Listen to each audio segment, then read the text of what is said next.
Bonjour Aurélien Timba. Bonjour Constance. Merci d'avoir accepté notre invitation et d'être sur le plateau ce matin avec nous.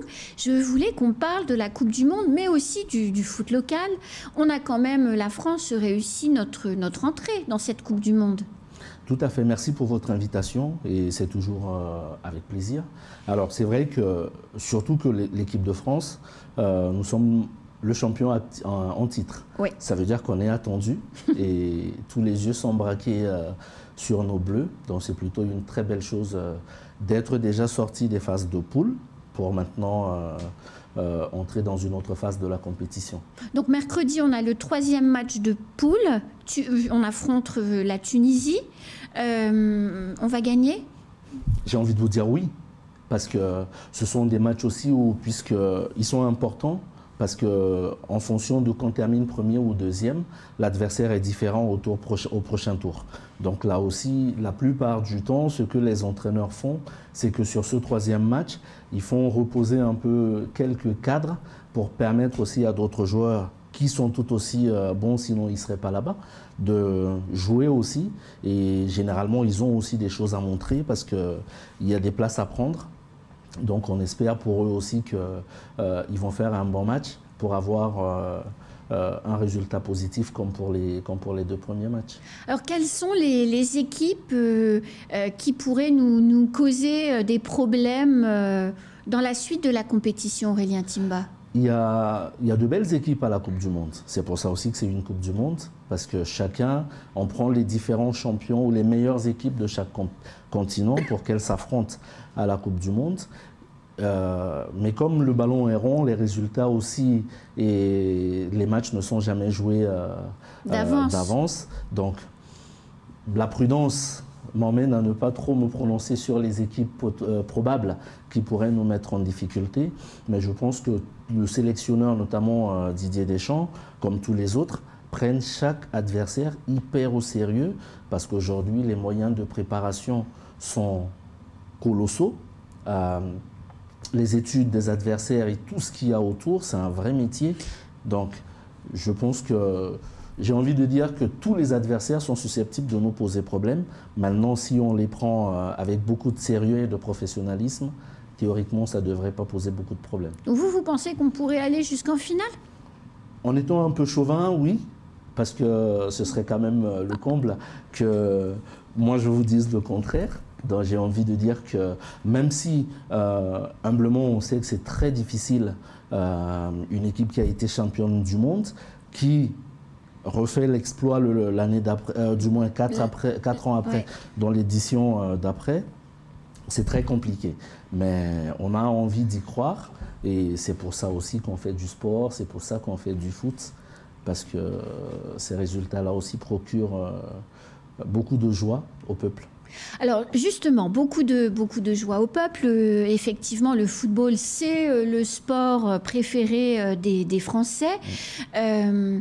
La Coupe du Monde est organisée au Qatar. Il y a eu beaucoup de polémiques au début de la Coupe du Monde avec alors je ne sais pas si c'est une confusion ou un mélange, mais en tout cas une volonté des différents pays, au travers de leur équipe nationale, d'afficher un message politique. Ce qu'a refusé de faire, justement, si je ne me trompe pas, Olivier Giroud, hein, c'est ça, derrière vous, il a refusé, avec Hugo Lloris, qu'on puisse porter des brassards et ce genre de choses. Vous en pensez quoi? Est-ce qu'ils ont eu raison? Est-ce qu'ils auraient dû politiser le machin ou pas? Personnellement, et j'ai envie de vous dire que pour moi, il faut à un moment donné qu'on arrive de séparer le sport et la politique. Il y a des gens qui sont là pour porter un certain nombre de messages. Alors j'entends aussi le discours qui nous dit que les sportifs de haut niveau doivent aussi représenter des causes, c'est très bien. Pour ceux qui s'engagent, c'est très bien. Maintenant, j'ai écouté aussi le discours du président Le Graët et également du capitaine Hugo Lloris, qui, pour moi, m'a l'air plutôt cohérent, car Hugo Lloris dit il va dans un pays avec des us et coutumes. C'est normal aussi qu'il respecte ce qui s'y fait. Ce ne sont pas les joueurs de l'équipe de France qui ont attribué l'organisation de la Coupe du Monde au Qatar. Donc ça veut dire que dès lors où maintenant c'est attribué, en invité que nous sommes, je pense plutôt avec en toute humilité qu'on devrait se plier aux us et coutumes de ce du pays qui nous accueille. Même si on a des revendications, on a des valeurs, et là aussi, on fait confiance à la FIFA, qui est l'organe de tutelle qui attribue l'organisation de la Coupe du Monde, en se disant, ok, s'il y a des questions à régler, c'est plutôt à la FIFA de régler, parce que si chaque équipe, par rapport au message de son pays, porte une cause, finalement, on risque d'avoir beaucoup de signes. Bien sûr. Dans le stade, et on sait aussi que certains signes distinctifs peuvent poser problème. Alors moi, je ne regarde pas tous les jours les matchs de foot, pour être tout à fait honnête avec vous, Aurélien, mais je sais que les Coupes du Monde, il y a quand même un engouement pas possible en règle générale, avec une espèce de liesse populaire qui se met en place, des fan zones, des retransmissions dans les bars, etc. J'ai l'impression que sur cette Coupe du Monde, on n'y est pas du tout. Enfin, on regarde les résultats, mais j'entends pas les gens qui disent « Ah, ben ce soir, je peux pas, il y a match » ou ce genre de choses, comme il y a dans les autres Coupes du Monde. Pourquoi? Je pense que, Anne-Constance, la période aussi fait en sorte que jusqu'à là, la Coupe du Monde a été, si je ne m'abuse, organisée en été. Oui. Là, on se retrouve sur une Coupe du Monde organisée en hiver. Ce n'est pas la même configuration. Vous voyez d'ailleurs qu'il y a une pléiade de blessés dans chaque équipe, oui, parce que les joueurs n'ont pas eu, à mon sens, et les spécialistes le disent, suffisamment de temps pour se préparer. Et dans le même temps, parce qu'ils sont dans leur championnat. Ils sont dans les championnats. Et par rapport à il y a 20 ans, ou même juste 5, 6, allez, 10 ans, ils accumulent quand même aussi un certain nombre de matchs où la plupart des joueurs internationaux jouent la Ligue des Champions. Si ce n'est pas la Ligue des Champions, ceux qui sont en Afrique jouent la Ligue des Champions africaine. Donc, ils accumulent un certain nombre de matchs. Et là, ils ont eu certains joueurs, quasiment une semaine de coupure, voire une dizaine de jours. Certains joueurs de l'équipe de France, faut savoir que le dernier match du championnat de France de Ligue 1 a eu lieu le dimanche, je crois. Et puis le lundi, il y en avait encore qui étaient susceptibles de retrouver l'équipe de France pour partir au Qatar. Donc le temps de préparation est très très fin. Pareil pour les autres championnats. Alors, vous me direz, tout le monde est logé à la même enseigne, c'est vrai. Ben, y a Neymar a été blessé, je crois, déjà. Tout à fait. Et je pense, alors on va toucher du bois, mais je pense que dans toutes les équipes, avec l'accumulation des rencontres et le fait d'avancer dans les tours, il y aura encore malheureusement d'autres blessés. On ne va pas le leur souhaiter, mais c'est un une fait. Possibilité. Et alors que généralement, quand c'est organisé au mois de juin, on sait qu'au mois de mai, les équipes ont terminé les compétitions. Celles qui jouent au mois de mai, on se rapproche de la finale de la Ligue des Champions. Ça veut dire qu'un mois avant la Coupe du Monde, il y a déjà beaucoup de joueurs internationaux qui ne sont plus en compétition internationale, qui jouent peut-être les premiers rôles dans leur championnat, mais ça diminue aussi la cadence des rencontres pour avoir des joueurs, si vous me permettez l'expression, frais. Bien sûr. Et moins fatigués pour la Coupe du Monde. Alors, une Coupe du Monde comme celle-là, elle a quoi comme impact sur nos jeunes et sur leur envie de faire du foot? La Coupe du Monde, c'est un événement planétaire. Et aujourd'hui, et c'est pour ça que nous, et moi doublement, c'est-à-dire que moi le sportif et le directeur de la Ligue, encore plus le troisième aussi un fan de l'équipe de France, c'est que nos garçons et jeunes filles s'identifient à l'équipe de France. Et là, on a une équipe de France qui se comporte bien, qui va vers son public, où on a des garçons qui sont contents de vivre une expérience ensemble. Ça va forcément transpirer sur nos jeunes, et comme on le dit à chaque Coupe du Monde, on espère aussi qu'au mois de janvier, quand il y aura les reprises de licence, c'est là aussi où on va mesurer l'impact qu'aura eu la Coupe du Monde sur nos jeunes. Et comment va le foot mahorais? Le football mahorais va bien. Le football mahorais va bien.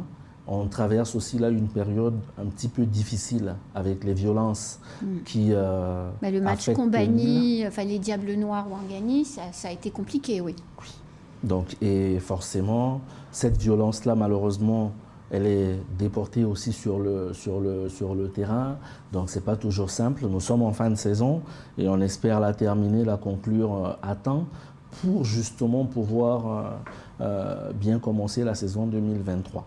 Alors elle se termine quand, la saison en cours ? La fin de saison est prévue pour le 25 décembre, pour les dernières rencontres.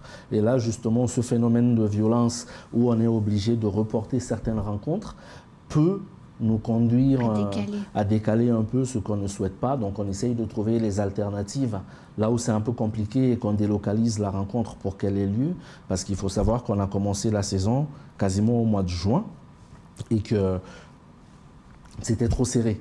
Donc là, si on peut commencer plus tôt, par rapport à la crise sanitaire, si on peut commencer plus tôt, ça peut nous permettre aussi d'avoir une saison plus souple et où on va terminer dans de bonnes conditions. Alors vous disiez des matchs difficiles et on pense le dernier qui a été vraiment compliqué, c'était les Diables Noirs face à Ouangani, mais il y a aussi l'ASC Kawini qui a rencontré le football club de Msapéré, là il y a peu de temps, 1200 personnes à Kawini, 0 problème, c'est quand même, il faut aussi le souligner ça. Tout à fait, et je suis content que vous fassiez l'écho de ça, parce que c'est vrai que chacun voit souvent soit le verre à moitié vide, soit le verre à moitié plein, mais ça aussi, les deux clubs sont à féliciter. Oui. Et comme vous me tendez la belle perche, remercier aussi les services de l'État qui ont joué le jeu, parce que il faut le savoir, toutes ces rencontres à risque, on sollicite la préfecture qui mobilise les forces de l'État, non pas pour aller entrer en conflit avec qui que ce soit, mais pour sécuriser les uns et les autres, pour que que le stade reste un endroit d'échange, comme on se disait tout à l'heure pour la Coupe du Monde et les différentes causes, que ça reste des échanges sportifs et que par la suite, les gens puissent rentrer chez eux en toute quiétude et en sécurité. Et oui, puis entier aussi.